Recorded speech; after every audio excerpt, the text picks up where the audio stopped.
6 তাৰিখে কাছাৰ জিলাৰ দুজন ব্যক্তি তেওঁলোকে দুখন ট্ৰাকত কিছু কনষ্ট্ৰাকশ্যনৰ সামগ্ৰী লৈ তেওঁলোকে মণিপুৰলৈ গৈছিলে আৰু মণিপুৰ জিলাৰ মণিপুৰৰ টামেংলাং জিলাৰ কাইফুণ্ডাই নামৰ এখন ঠাইৰ পৰা তেওঁলোকক কিছু দুষ্কৃতিকাৰী লোকে তেওঁলোকক অপহৰণ কৰি লৈ যোৱাৰ পাছত যেতিয়া আমাৰ বিষয়টো দৃষ্টিগোচৰ হয় তেতিয়া মণিপুৰ পুলিচ টামেংলাং জিলাৰ পুলিচ আৰু জিৰিবাম পুলিচ আৰু তাৰ লগতে অসম ৰাইফল আৰু অসম আৰক্ষী একেৰাহে আমি সেই এৰিয়াবিলাকত আমি অপাৰেশ্যন কৰোঁ, জইণ্টলি অপাৰেশ্যন কৰোঁ আৰু জইণ্টলি অপাৰেশ্যন কৰাৰ ফলত আমি এই দুইজন ব্যক্তিক, এজনৰ নাম হ'ল ৰিয়াজ হক লস্কৰ, তেওঁৰ ঘৰ হ'ল কচুদৰম কাছাৰ জিলা, আৰু দ্বিতীয়জন ব্যক্তি হ'ল নাছিৰুদ্দিন, তেওঁৰ ঘৰ নামদাইলঙত ৰংমাইজানত এই জিৰিঘাট থানাৰ অন্তৰ্গত। গতিকে তেওঁলোক দুইজন ব্যক্তিকে আজি আমি উদ্ধাৰ কৰিবলৈ সক্ষম হ'লোঁ। তেওঁলোকৰ পৰিয়ালৰ লোকো আহিছে,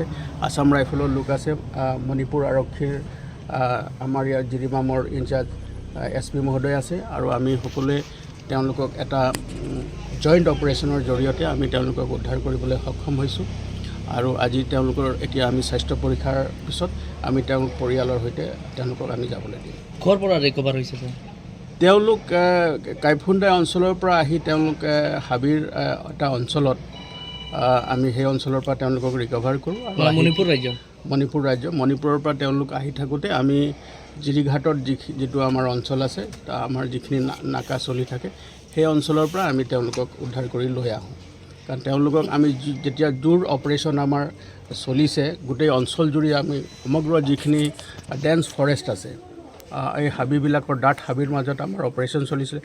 অসমৰ অঞ্চলতো চলিছে, মণিপুৰ অঞ্চলতো চলিছে, আৰু সেই সুযোগতে তেওঁলোকে যেতিয়া সকলো ফালৰ পৰা যেতিয়া আমাৰ পুলিচ বাহিনী আৰু আছাম ৰাইফলে যেতিয়া অঞ্চলটোত কৰদন কৰি লয়, তাৰপাছত তেওঁলোকে বাধ্য হৈ তেওঁলোকে এৰি দিবলৈ, এই হষ্টেজ বনাই ৰখা দুইজন ব্যক্তিক এৰি দিবলৈ তেওঁলোকে বাধ্য হয়, আৰু আমি আৰক্ষীয়ে তেওঁলোকক উদ্ধাৰ কৰি আমি লৈ আহিছোঁ। এতিয়া আমি প্ৰাৰম্ভিক আমি তেওঁলোকৰ স্বাস্থ্য পৰীক্ষা কৰি পৰিয়ালৰ সৈতে আমি তেওঁলোকক যাবলৈ দিয়া হ'ব। ছাৰ, কোন সংগঠন আছিলে এই ঘটনাৰ লগত? সেইটো আমি অনুসন্ধান কৰি আছোঁ। তাৰ লগতে এটা ইনচাৰ্জেণ্ট গ্ৰুপ আছে, তেওঁলোকে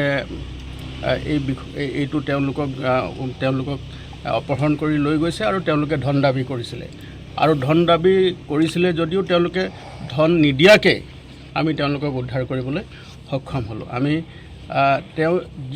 যিকেইটা গ্ৰুপে ইয়াৰ লগত জড়িত হৈ আছে, আমি তেওঁলোকৰ তথ্য পাইছোঁ, আৰু শীঘ্ৰে আমি তেওঁলোকৰ বিৰুদ্ধে আমি আইনগত ব্যৱস্থা আমি গ্ৰহণ কৰিম। After being rescued, one of the rescue drivers said that 5 extremists had abducted them at gunpoint and demanded ransom from their family members. But after they came to know of an operation being launched by Assam, Manipur Police and Assam Rifles, the militants escaped by leaving them in the forest. আমরা তো কাইফুন্দার মাঝে ধরিয়া লইয়া গেল কি জঙ্গল নিয়ে, তো প্রায় 13 দিন রাখি দিল।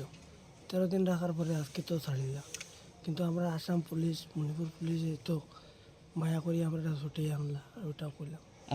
আপনারা কিতা লইয়া গেছিলেন? আমরা সিমেন্ট লইয়া গেছিলাম, খালি করে আওয়ার সময় ধরছে।